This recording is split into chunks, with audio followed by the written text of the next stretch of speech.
दर्शकों, परमात्मा के लक्षणों में ये गुण भी होता है कि परमात्मा शुद्ध चरित्र वाला होता है, लेकिन श्री विष्णु जी शुद्ध चरित्र वाले भी नहीं है, क्योंकि एक प्रकरण आता है कि एक राक्षस की पत्नी पतिव्रता थी, इसलिए वो राक्षस देवताओं से मर नहीं रहा था।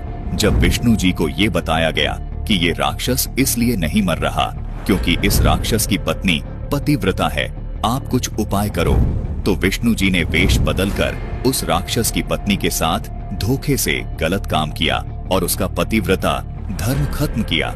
इसके साथ ही जब श्री विष्णु जी के ही अवतार श्री कृष्ण जी के चरित्र पर नजर डालें तो उनकी जीवनी में पता चलता है कि उनकी 8 रानियां थीं और अन्य गोपियों के साथ भी उनके अवैध संबंध थे। ये किसी से छिपा नहीं है। इससे स्पष्ट होता है कि विष्णु जी में भी पूर्ण परमात्मा वाले लक्षण नहीं हैं, क्योंकि परमात्मा सत चरित्रवान होता है।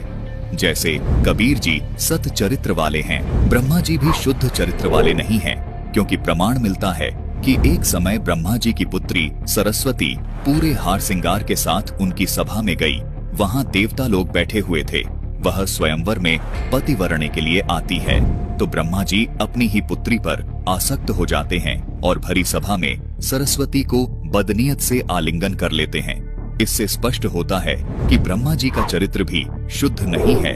इसी प्रकार शिव जी के बारे में एक कथा है कि शिव भगवान श्री विष्णु जी को कहते हैं कि जब मैंने जहर को अपने गले में ठहरा लिया था तब मैं बेसुध हो गया था। उस समय आपने राक्षसों से अमृत छीनने के लिए मोहिनी रूप बनाया था, मुझे वो मोहिनी रूप दिखाओ। विष्णु जी के लाख मना करने पर भी जब शिव नहीं माने तो विष्णु जी ने वो मोहिनी रूप बनाया। उस मोहिनी पर आसक्त होकर शिव जी अपना आपा खो बैठे और काम वासना के वशीभूत होकर अपना वीर्य स्खलित कर लिया। इस बात से ये सिद्ध होता है कि शिव जी भी शुद्ध चरित्र वाले नहीं थे। इससे सिद्ध होता है कि वेदों के अनुसार, गीता जी के अनुसार, संतों की वाणियों के अनुसार तथा अन्य शास्त्रों के अनुसार केवल कबीर साहिब जी ही पूर्ण परमात्मा सिद्ध होते हैं। परमात्मा के जो लक्षण सभी शास्त्रों में बताए गए हैं वो केवल कबीर परमात्मा पर ही खरे उतरते हैं। दर्शकों, इन देवताओं के चरित्र को जानते हुए भी हम इनका पूर्ण सम्मान करते हैं, क्योंकि ये 3 लोक के प्रधान देवता हैं। सर्व मानव को इनकी साधना करनी पड़ती है, जिसके बदले ये हमें हमारे कर्मों का फल देते हैं।